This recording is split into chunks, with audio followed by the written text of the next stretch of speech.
Hey everyone, welcome back. You guys wanted to hear more about that crazy Champions League match, right? The one between PSV Eindhoven and Crvena Zvezda. Yeah, exactly. We dove into the highlights and, well, It was a wild one. to say the least, PSV ended up winning 3-2.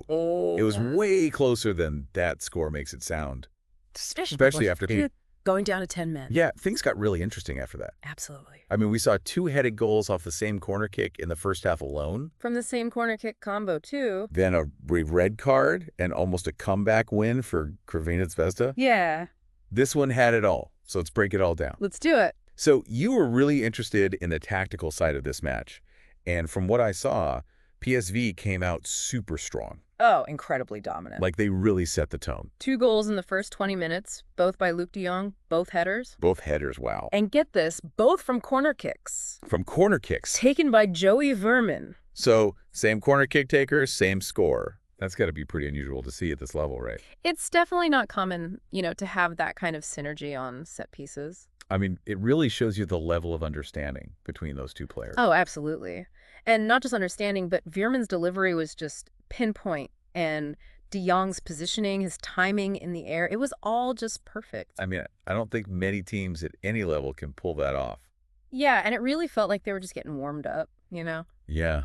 Right before halftime, Ryan Flamingo volleys in a third goal. Amazing goal, right. Beautiful. Just Yeah. beautiful. And guess what? It was another one of Veerman's corner kicks, though Gus Till got ahead on it first. Right. Like, at that Yeah. point, it really seemed like PSV was just going to run away with it. I mean, you could see the frustration building for Crvena Zvezda. They just couldn't handle PSV's set pieces. Yeah, but then things took a turn early in the second half. A big one, yeah. A red card for Flamingo for denying a clear scoring opportunity. Yeah, that was a game changer. Can you break down what exactly happened there for those of us who might not be as familiar with the rules and all that? Sure. So basically, a player can be given a red card if they prevent a clear goal-scoring opportunity for the other team.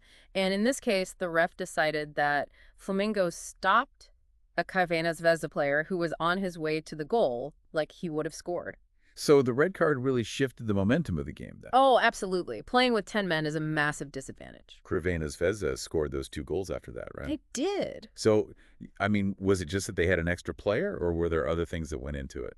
It was definitely a factor, but Crvena Zvezda also came out much more aggressive in the attack after the red card.